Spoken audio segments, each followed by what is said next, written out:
Welcome back to another lesson of A&P with Dr. H. Today we're going to be talking about blood vessels. And up till this point, we've been discussing a lot about the heart and how the heart contracts. And as it contracts, it creates pressures that push blood out into these blood vessels. Right? We call the amount of blood that leaves the heart over time cardiac output. But now what we want to do is we want to talk about the blood vessels themselves. What's the general function of these blood vessels?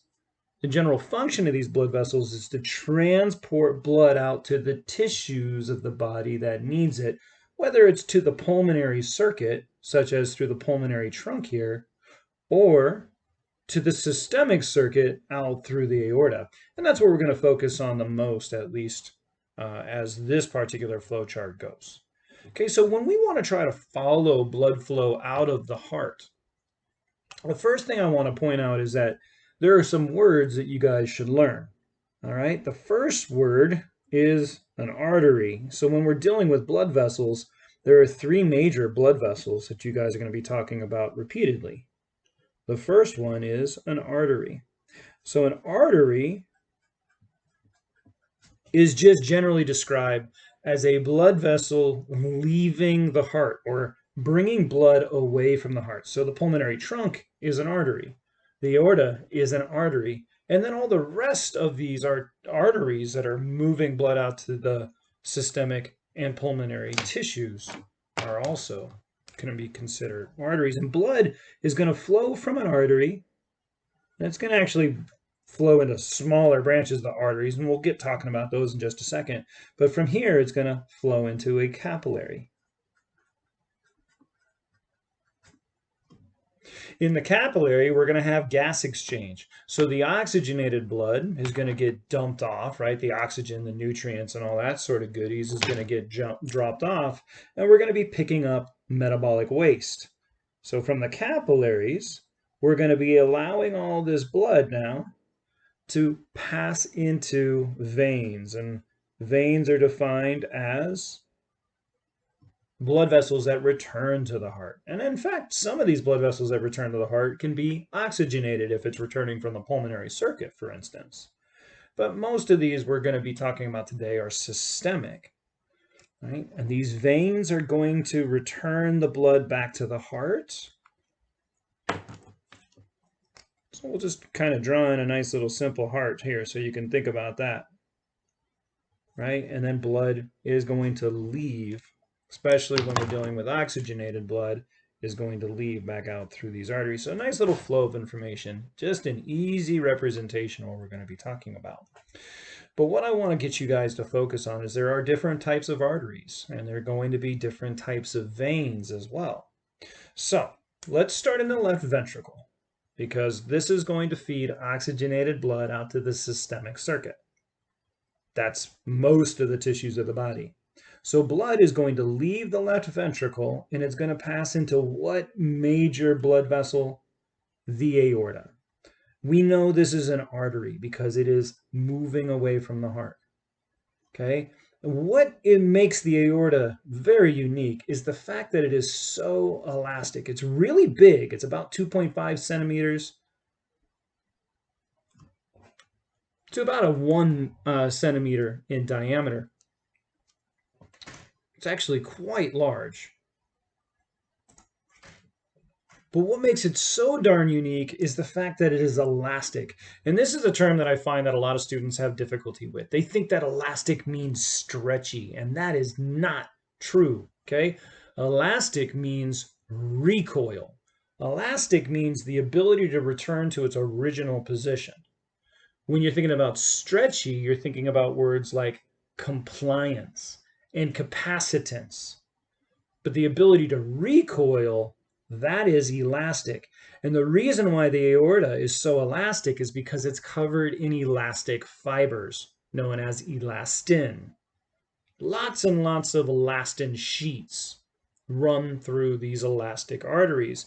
So when we end up discussing the aorta, because the aorta is so elastic, we actually specify these as elastic arteries. They have a specific name called elastic arteries. Awesome. So where's blood going to flow from the aorta? Blood is going to flow from the aorta and it's going to pass out into the named arteries. These tend to be the ones that you guys learn about in class.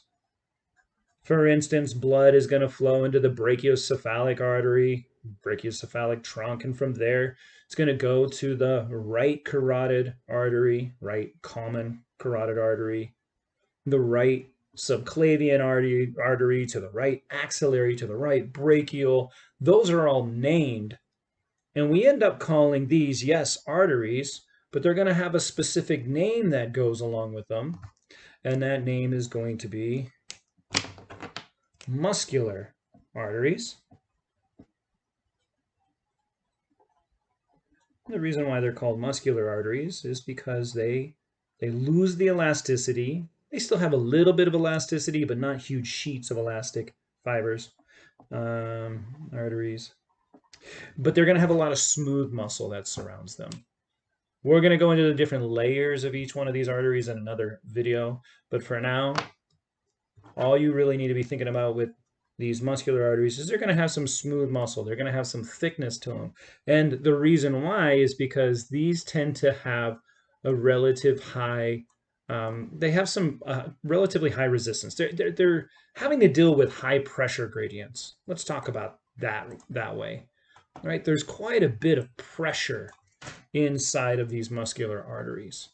So they got these big, thick, elastic sheets, sure, so they are elastic, but even a bigger, thicker band of tunica media, which is muscle, that's going to hold it all together. By the way, these muscular arteries, if I remember right, they tend to run from about the 1 centimeter mark. So as these elastic arteries get as they get smaller, they're going to be named something different because as they branch, they get smaller and smaller and smaller as they diverge. So we're going from about 1 centimeter to about 0.3 millimeters or so. Okay, that is the definition of a muscular artery. It's going to lie within this range. Now let me go ahead and write this in, right? What do we know about muscular arteries is they're going to have a relatively thick layer of muscle. And this thick layer of muscle is called a tunica, a layer, media. And the tunica media you'll see when we talk about the histology of these arteries and veins is the layer of smooth muscle.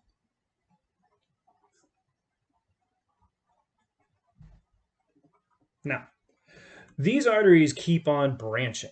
They're branching. And as they branch, they get smaller and smaller and smaller. So we're going to go ahead and draw this out in a flow chart. We're going to say from these muscular arteries, as they start to get super small, they are going to change their name to an arterial.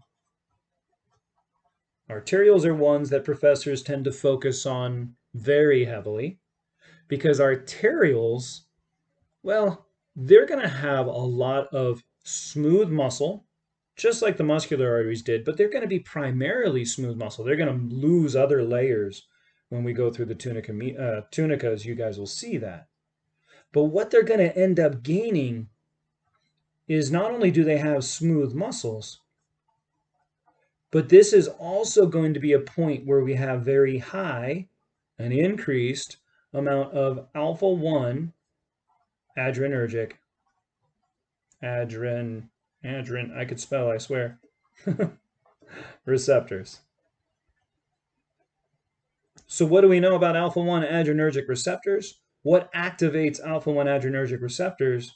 This is all about the sympathetic nervous system. So as we activate the sympathetic nervous system, we'll activate the alpha-1 adrenergic receptors, and we are going to excite these arterioles, excite the smooth muscles. And if you excite a muscle, it contracts. And if you stop that excitation, it relaxes.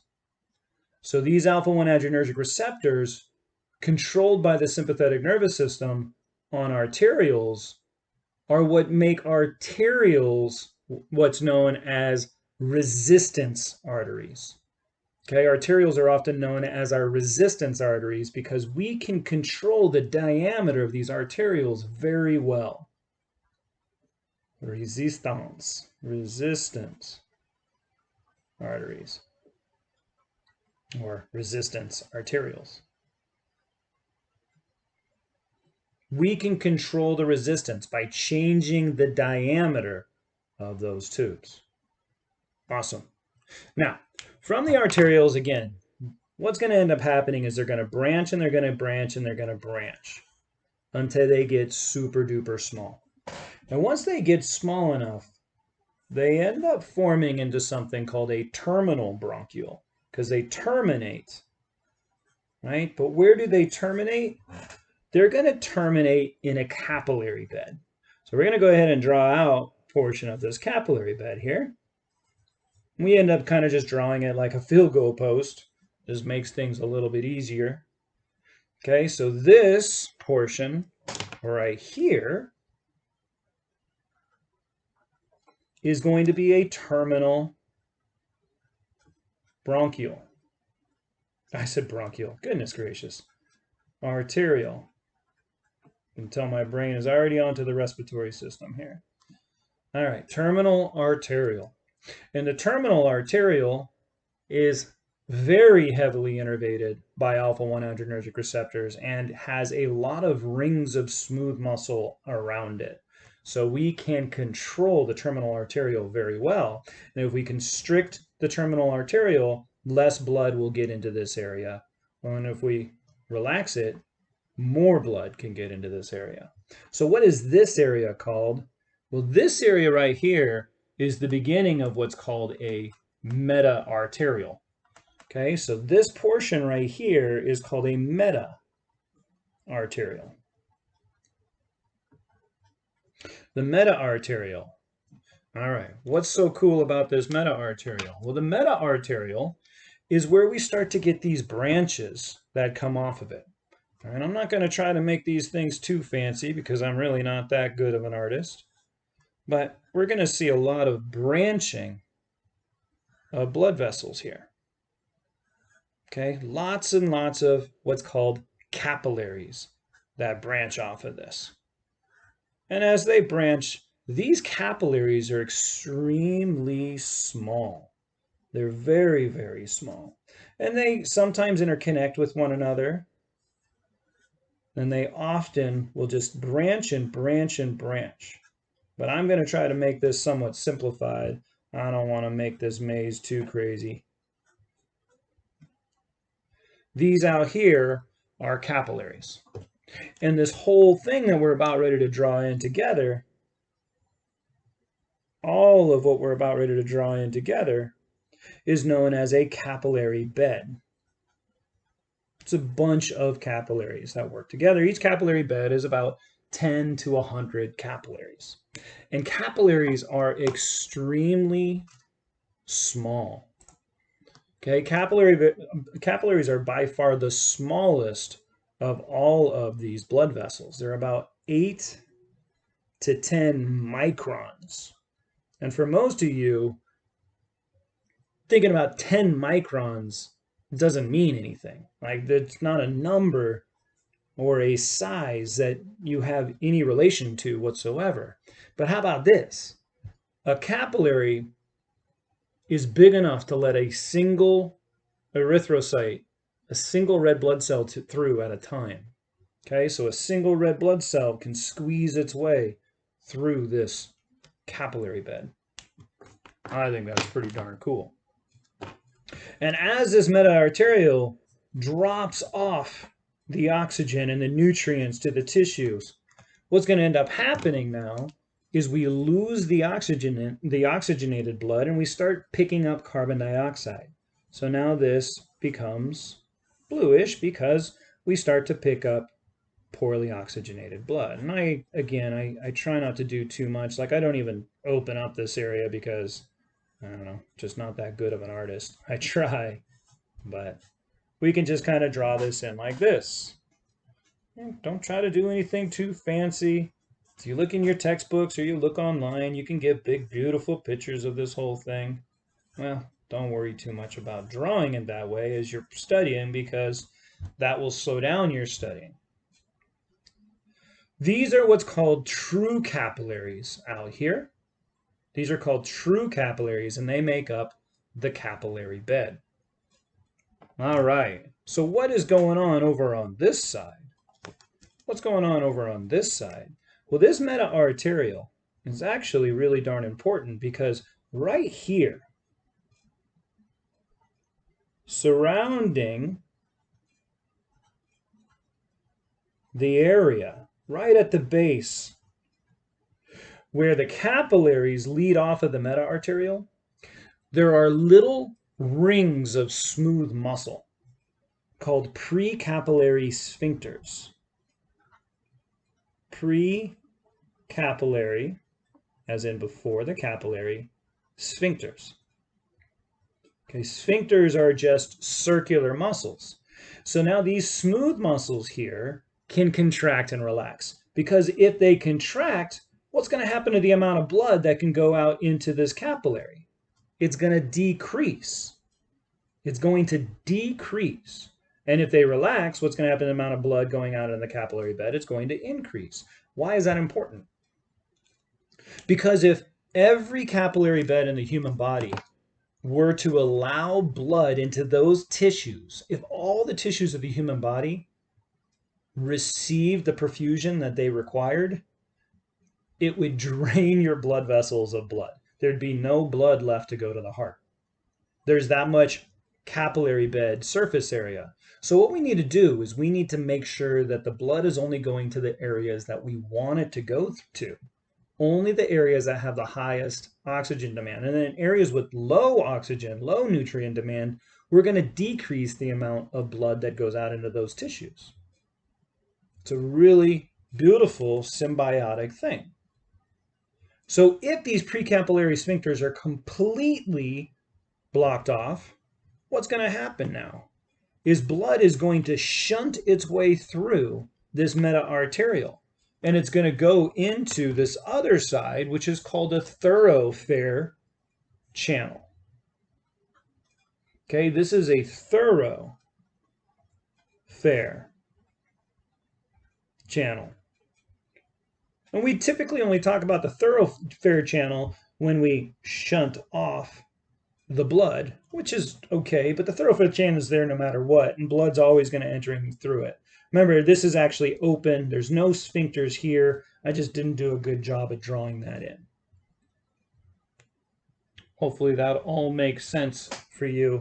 Now, what we end up talking about here is that when blood flows from the meta-arterial and it goes directly into the thoroughfare channel, from this meta-arterial to the thoroughfare channel, this is what we call a vascular shunt. So if you guys are looking in your textbook or whatever, and you're trying to find out what's going on with a vascular shunt, that's what we're dealing with here. Vascular shunt. Because we are shunting off the blood from going on in the capillary and just having it pass right through to the other side. Where is all of this blood going to? All of this blood's going to be going into the smallest of the veins. So from here, that blood is now going to pass into a venule.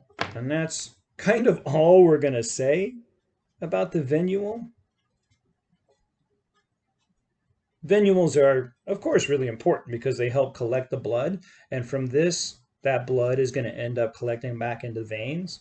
Venules are also a key location for diapedesis, which is how white blood cells can act in an immune response as they get out into the surrounding tissue. So venules are not important, okay? They're very important, but they tend not to be talked about as much as the other blood vessels. So I'm going to kind of skip over them as well. By the way, there's one more term that your professors may ask you guys to know about, which is arteriovenous anastomosis. An anastomosis is basically a shunt in and of itself that allows blood to pass from one side to the other side. So for instance, if we were to collapse or vasoconstrict all of these precapillary sphincters, we were to constrict all those sphincters, we would create this vascular shunt, which would create an arterial venous anastomosis. It just allows the blood to pass right through. And in some capillary beds, there's actually an anastomosis that just allows blood to pass right through anyways. That does not lead to a capillary bed. So there is that for you guys. If you want to see that word, it's arterio. Hopefully you guys can see this okay. Arterio, as in like arterial, right? Venous anastomosis. All right, from the venule. That's pretty much all I'm going to say about the venule. Venules are small for sure. They're about 8. So we're starting to increase in size now as we're returning back to the heart. So these are about 8 to 100 microns. So they're relatively darn small. Just notice that I didn't actually write in the arterial, which of course I didn't, because why would I?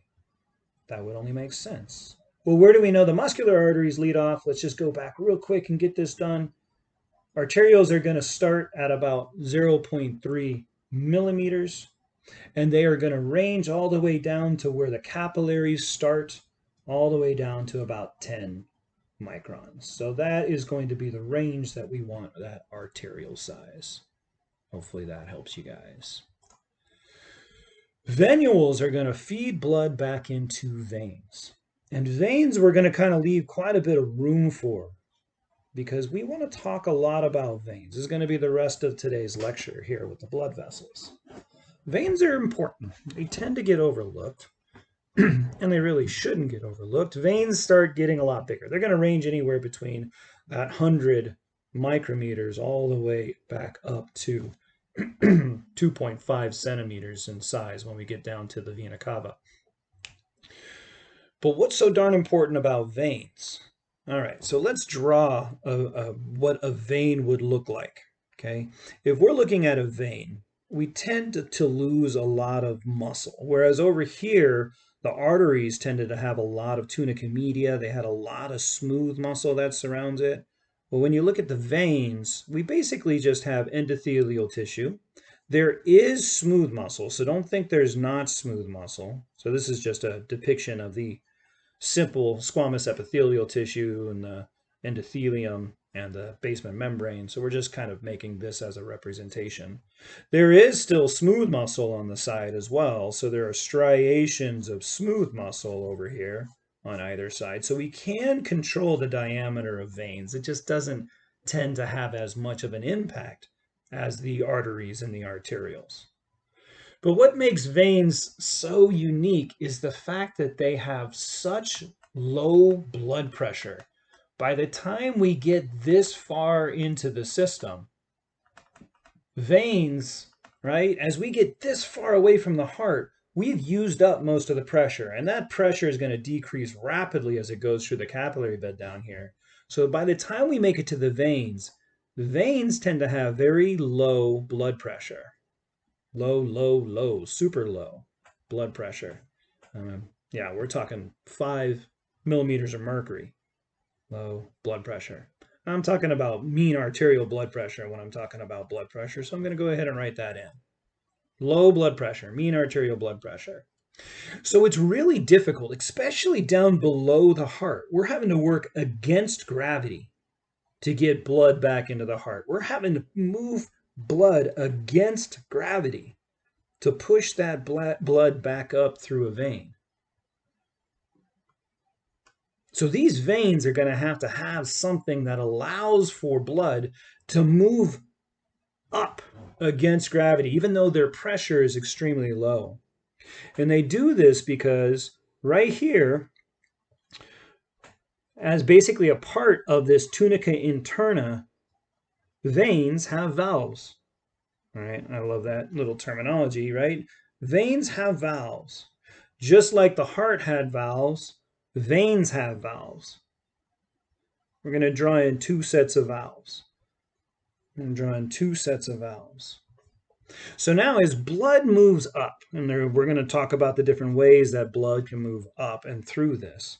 But as blood moves up, the pressure starts to build up because we're pushing against gravity. And so if, for whatever reason, we kind of slow down blood flow through this tissue, what's going to happen is this blood is going to start to build up in here. But we don't want that blood to fall back down. So as pressure builds up in, say, for instance, this chamber between these two sets of valves, what's that going to do to this set of valves right here? It's going to close them. And so now as these valves close, that is going to make it so blood can't fall any further. So we are going to need some ways to get blood back through this next set of valves and through the concurrent set of valves and so forth, so on. There are a number of different ways that we can do this. I'm just going to talk about a couple. Okay, one of the number one ways is through muscular pumps. Because if you think about how muscles are oriented around, and we're talking skeletal muscles, by the way, talking skeletal muscles, not smooth muscle here. So if you think about how muscles are oriented around most veins, basically you're going to have this big old muscle. Say, for instance, the gastrocnemius. Because the further you are from the heart, the lower the pressures are. So especially in the legs and the calf, this pooling up of blood is very prevalent. Okay, so here's our striations, basically here, the lengths, the fascicles of these skeletal muscles. Now, imagine when a skeletal muscle contracts and relaxes. That skeletal muscle bulges as it contracts because there's only so much mass and it can only go so many places. So that muscle bulges, and as it bulges, it applies pressure to the sides of those veins, which now squeezes that vein down. And since blood cannot go backwards, the valves that are in front of it, this door, the pressure here becomes greater than here, so blood continues to move on. Okay, these are muscular pumps. We also have what's called respiratory pumps that do the same thing in the pulmonary circuit. Respiratory pumps. These do the same thing in the respiratory system. Got to keep breathing and a nice deep breath. And what that does is it pumps the lungs out, and it's going to apply pressure to the blood vessels in the pulmonary circuit, and that's going to cause a rush of blood to get transferred to your heart. And then that blood is available to be pumped out to the systemic circuit. So it's a nice thing to do as you're exercising, or if you find that your brain is getting low in oxygen, right? This is why we take deep breaths, especially when we're meditating, is to try to get more blood out to the systemic circuit and especially to the brain. There are a number of other things. For instance, there are alpha-1 adrenergic receptors on the tunica media here in our veins. And so if we activate those, we can get what's called venoconstriction. So if you have venoconstriction, that's going to cause constriction of these veins. Now, the primary place where we find smooth muscles and alpha-1 adrenergic receptors is in the vena cava. And interestingly enough, their smooth muscles are not circular. Their smooth muscles are longitudinal. So what that does is it makes the vena cava, when it contracts, it's going to get shorter. Does the same thing. As that gets shorter, it's still going to pump more blood back to the heart. All of these things right here are going to increase what's called venous return, because that's what this is about, is let's get some blood back to the heart. So we get some venous return going on.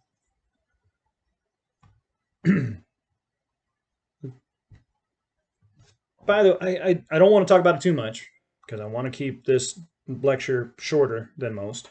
But what's going to happen now is blood pools up down here in the veins. As blood pools up, it's going to apply pressure down here. And this valve remains hopefully closed as long as it's working properly. But if we don't get blood to go back to the heart, then it keeps pooling up. And as it pools up, it's going to stretch these walls apart, which is going to cause some of these valves to start to leak backwards. So more blood pools up down behind it. which causes that next one to stretch. What is this called? This is a varicose, right? This is where varicose veins come in. Other important things that happen down here in these venous valves is when blood flow starts getting too slow, it allows time for clotting to occur, especially if there's any scarring on these valves. Then you're going to start getting platelet aggregation, and this can end up resulting in something like an embolism. And then that blood clot, when pressure does come through, can shoot that blood, break that blood clot off first and foremost, and then shoot that back into the heart. So those are all things to think about. What about if a patient is bedridden? What if you have a patient that is got some sort of condition that makes them bedridden? Well, their muscular pumps aren't working and they're not having very great sympathetic responses. So blood pools up, especially out in the extremities, really easy. So you get leg edema and whatnot. So, as a medical professional, you're going to want to massage those legs, try to help that muscle contract, relax, and then get that blood back to the heart. Hopefully all of that is making sense to you. Veins are very important. Don't think just because they're veins that they're boring, just because they're a low pressure system that they're boring. They're actually a very interesting system. Now, from the veins, that blood is going to keep on, I guess those blood vessels, we'll talk about it like that, they're going to keep on converging together, and they keep getting bigger and bigger and bigger. And the largest of all the veins are the venae cavae, right? That's plural. So that's the superior and inferior vena cava. That is going to finally allow blood to return to the heart. Let's not forget that these vena cavae have these longitudinal bands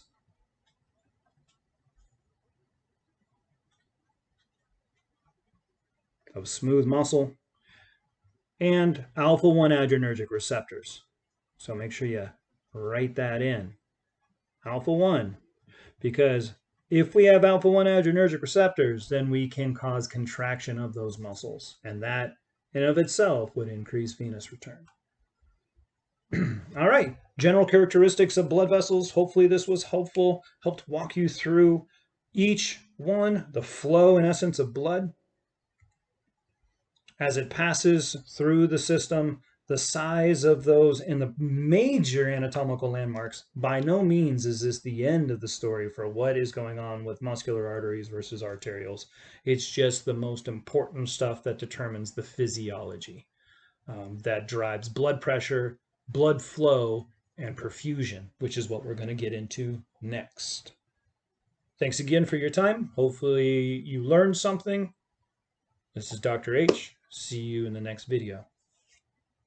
Humankind, be both.